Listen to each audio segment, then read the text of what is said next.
Oui, volontiers. C'est donc l'association 2APV, donc les amateurs de la porcelaine de Valenciennes, qui est assez récente, hein, on a déposé donc les statuts en avril 2019, hein, donc ça va faire 2 ans. Alors les projets, donc on en a 3 principaux. Comme toute association, en fait, le premier, c'est de favoriser les échanges entre les différentes personnes qui sont désireuses de découvrir la porcelaine de Valenciennes. Le deuxième concerne plus le patrimoine, comment sauvegarder ce beau patrimoine en collectant des informations et en diffusant ces informations.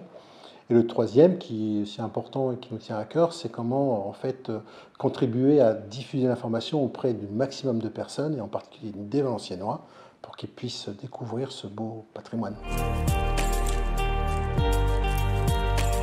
Ah, elle est particulière, oui.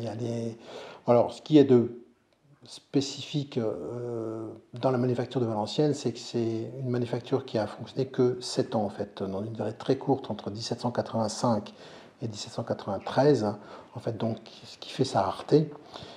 Et ensuite, techniquement, en fait, le roi Louis XVI avait donné l'autorisation en fait, à la manufacture de Valenciennes de fabriquer, à condition d'utiliser donc comme combustible de la houille, du charbon de terre à la place du bois pour alimenter les fours.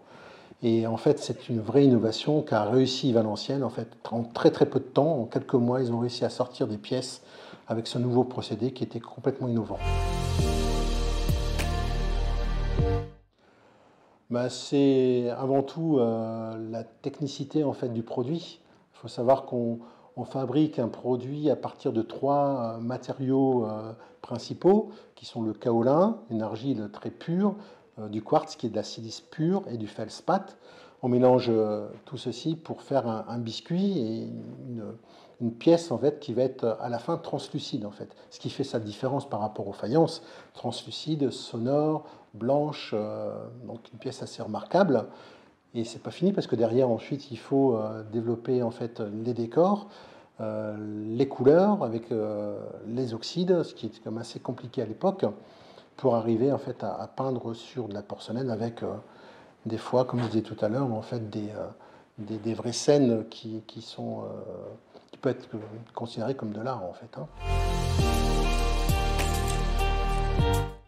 Pourquoi et comment Pourquoi c'est pour faire en sorte qu'on puisse aboutir à notre projet le plus rapidement possible. En fait, on a besoin d'un maximum de personnes avec nous.